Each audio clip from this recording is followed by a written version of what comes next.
Shri Radhe everyone. मैं आ गई हूँ आप सबकी favourite story advocate Anjali Awasthi का आज का एपिसोड लेके। आज का एपिसोड बहुत ही इंटरेस्टिंग है, जहाँ हम देखते हैं कि जो पुलिस विद्युत होते हैं, विद्युत कश्यप, वो विनोद को पकड़ के लेके आते हैं अग्निशिखा के पास। और यहाँ पे अंजलि जो होती है वो बहुत गुस्से में रहती है और वो उसे मारती रहती है और उससे पूछती है कि तू बोल, क्या इसके पीछे किसका हाथ है और ये सब किसके बोलने पे तूने किया है और किसने तुझे पैसे दिए हैं।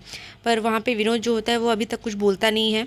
अंजलि पूरी कोशिश करती है उससे सच निकलवाने की, पर वो अभी भी उस चीज़ पे, अपनी ही बातों पे रहता है कि नहीं, मैंने को किसी ने पैसे नहीं दिए हैं इस चीज़ के लिए, क्योंकि वो तो उसका पेशा रहता है, वो किसी का नाम नहीं ले सकता। पर एट द एंड वो जो अंजलि होती है वो उसके पास एक गन रहता है और वो गन उठा के उसको धमकाने की कोशिश करती है। दूसरी तरफ चंद्रभान ठाकुर जो होता है वो उसे बोलता है भंजन को कि तुम जल्दी से पुलिस स्टेशन जाओ, और वहाँ पे उसने विनोद को अरेस्ट कर लिया है और वहाँ पे तुम जाके उसकी बेल करवाओ। तब यहाँ पे हम देखते हैं कि विनोद को वो गन लगा के उससे पूछती है कि सच सच बता दे, वैसे तो मैंने इसे कभी चलाया नहीं है, पर आज अगर चलाऊंगी तो एक तो गोली तेरे सर पे लगी ही जाएगी।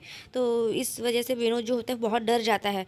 और यहाँ पे विनोद जो होते पूरी कोशिश करता है कि अपने आप को बचाने के लिए वो झूठ बोलता रहता है कि मैंने कुछ नहीं किया है, मुझे किसी ने पैसे नहीं दिए हैं और ना ही इसके पीछे किसी का हाथ है, क्योंकि इसके पीछे चंद्रभान ठाकुर का हाथ है और भंजन ने उसे इस चीज़ के लिए फिरौती दी है। तो वो सब वो जानता रहता है। पर एट द एंड वो उसके मुंह में गन रख देती है और बोलती है कि अगर अब नहीं बोलेगा तब तो डायरेक्ट ये हेड शॉट लगेगा। तो यहाँ पे विनोद जो होता है वो डर जाता है और वो उससे बोलता है कि मैं सब सच बताने वाला हूँ, बता दूंगा। दूसरी तरफ हम देखते हैं तभी वहाँ पे भंजन जो होता है वो पंकज के पास पहुँचता है और उनसे बोलता है कि मुझे बेल करवानी है किसी की। तभी वहाँ पे अंजलि आती है और वो बोलती है कि हाँ, मुझे पता ही था कि आप ज़रूर आते ही होंगे, क्योंकि अब काले कोर्ट में लोग दलाली भी करने लगे हैं। तो ये सब सुन के वो भंजन जो होता है वो थोड़ा ऑफेंड होने लगता है। पर यहाँ पे अंजलि जो होती है वो उसको बोलती है कि ज़्यादा चिल्लाओ मत, मुझे सब पता है। और यहाँ पे विनोद के लिए जो वो बोलता है कि उसकी जो बेल करवाने के लिए आया रहता है, तो पंकज उसे बोलते हैं कि आप ये सब चीज़ें नहीं कर सकते। दूसरी तरफ हम देखते हैं कि अंजलि उसके ऊपर बहुत गुस्सा करती है और उसका कॉलर पकड़ लेती है और वो बोलती है कि ये तुम सही, वो बोलता है कि तुम सही नहीं कर रही हो। तभी वो बोलती है कि वो तो सही गलत कोर्ट में होगा और तुम्हें ये सब किसने बताया है करने को। तो बोलती है कि मैं, तुम ना जज हो और ना ही मैं तुम्हारी कोई अपोनेंट हूँ जो तुम्हें जवाब दूँ। तो उस तभी उसके पास चंद्रभान ठाकुर का कॉल आता है, तो अंजलि उससे बात कर लेती है और वो बोलती है कि अब तो आपके सारे दाव पेच चले गए हैं और रही बात जो सच है वो तो मुझे पता चल गया है। तो ये सब सुन के चंद्रभान ठाकुर भी थोड़ा शॉक्ड रह जाता है कि ये अंजलि को कैसे पता चला कि विनोद ने ही ये सब चीज़ें किया है और हमारे कहने पे। दूसरी तरफ हम देखते हैं कि जो राघव सिंह राजपूत होते हैं वो हॉस्पिटल जाते हैं और वो उनसे, डॉक्टर से पूछते हैं कि यहाँ पे हमला हुआ था, बम विस्फोट हुआ था और दंगे भी हुए थे, तो क्या हुआ। तो वो बोलते हैं कि आप आगे जाके पूछिए एडमिन के पास। तभी वहाँ पे जो मैनेजर होता है वो उनसे मिलते हैं और वो उससे बोलते हैं कि हमने कुछ लोगों को देखा था यहाँ पे मारपीट करते हुए, और पर वो जो लड़की है उसने ही अमन सिंह की जान बचाई है और उसने ही सबको यहाँ पे सेफली रखा है, क्योंकि वो गुंडे लोग बहुत ही खतरनाक थे, वो सब बहुत मारपीट कर रहे थे और ज़बरदस्ती वो सबको एडमिट करने के लिए उस आदमी को बोल रहे थे। और उसके बाद वो अमन के वार्ड में घुस के वो उसे लेके जा रहे थे, पर उस लड़की ने जो ताकत और साहस दिखाया है वो सिर्फ वही कर सकती है। और ये सब सुन के ईशानी और याचना जो होती हैं वो लोग सोचती हैं कि वो कितनी अच्छी है।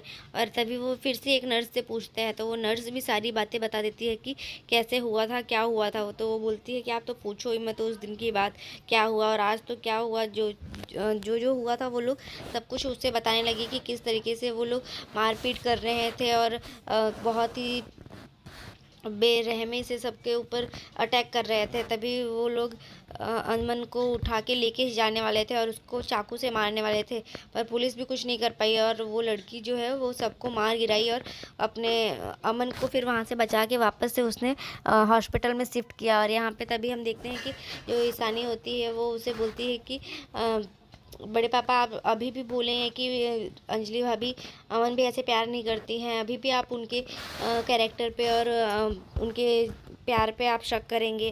तो ये सब सुन के और वो उसे बहुत समझाती है कि बड़े पापा अब तो आप उनसे सुलह कर लीजिए और उनकी बात मान लीजिए। पर यहाँ पे देखते हैं कि याचना जो होती है वो बोलती है कि दीदी आप ऐसे कैसे बोल सकती हो, वो बड़े हैं। और ये सब सुन के जो राघव सिंह राजपूत होता है वो बोलता है कि तुम ये क्या बोल रही हो। तो यहाँ पे ईशानी बोलती है कि कभी कभी बड़ों से भी गलतियाँ हो जाती हैं, ऐसा ज़रूरी नहीं है कि बड़े हमेशा सही करते हैं। तो ये सब सुन के राघव सिंह राजपूत बोलता है कि तुम ये सब क्यों बोल रही हो और क्या इसका क्या प्रूफ है। हो सकता है वो उसके किसी के लिए ही वो उस क्योंकि हमें एक बहुत इम्पोर्टेंट गवाह है इस वजह से। पर वो ईशानी के बोलने पे कॉल करता है, बट कॉल जैसे ही करता है वो अंजलि हेलो हेलो बोलती है पर वो कॉल कट कर देता है। उसके बाद वो पूछता है कि आपने बात क्यों नहीं की। ईशानी पूछती है तो बोलता है कि हो सकता है ये अपने मतलब के लिए भी कर सकती है और उसमें उसका भी हाथ होगा। तो ये सब सुन के वो फिर से उसे समझाती है कि बड़े पापा ऐसा कुछ नहीं है, आप उनसे बात कीजिए। और उसने एक पहला केस जीत लिया है, इस वजह से शायद दूसरे केस के लिए इस तरीके से वो कर रही होगी।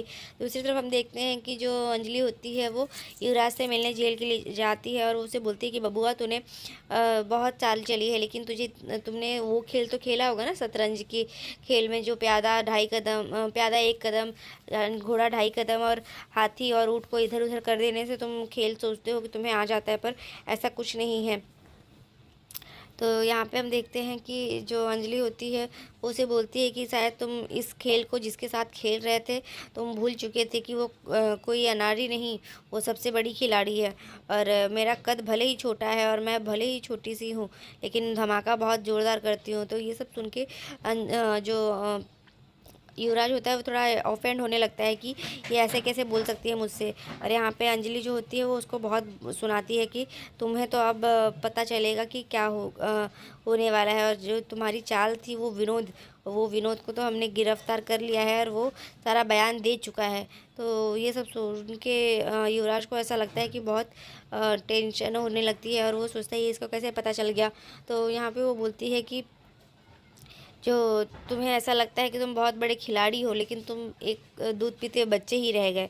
तुम्हें तो ढंग से वो चाल चलने भी नहीं आई और तुम कानूनी काम तो कर ही नहीं सकते और तुम गैर कानूनी भी काम ढंग से नहीं कर पाए, उसको भी अच्छे से नहीं कर पाए।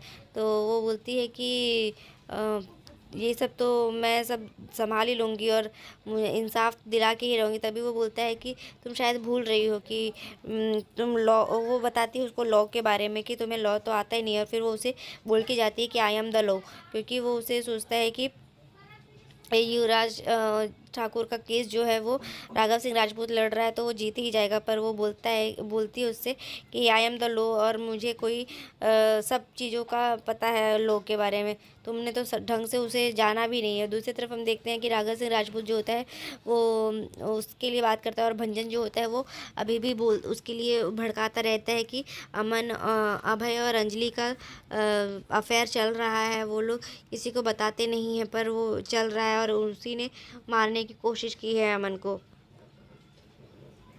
भंजन पूरी तरीके से उसका ब्रेन वॉश करने की कोशिश करता है और उसको हर तरीके से सोचता है कि अंजलि के खिलाफ भड़काता रहे। और यहाँ पे वो बोलता है कि मैं इस चीज़ को साबित कर दूंगा और वो विनोद उसी के खरीदे हुए गुंडे हैं। तो वो उन लोग उसके ऊपर ही उल्टा केस करने की कोशिश करते रहते हैं। पर यहाँ राघव सिंह राजपूत उसको ऐसा लगता है कि ये सच बोल रहा है और वो उससे पूछता है कि क्या तुम सच बोल रहे हो। और रही बात मेरे बेटे के कैरेक्टर की तो तुम उसकी बात ना करो। तभी अंजलि गिन्नी वहाँ आती है और वो गिन्नी बोलती है पर पापा पूरा शहर तो बात कर रहा है ना, सब लोग तो बात कर रहे हैं ना उसके कैरेक्टर के बारे में। तो यहाँ पे वो उसे बताता है कि ऐसा कुछ नहीं है। और यहाँ पे वो बोलती है कि अंजलि ने ही पहले उसे आई लव यू बोला है तो हो सकता है, और वो अंजलि से प्यार भी करता है। तो मैं तो मेरी शादी तो बाद में हुई है।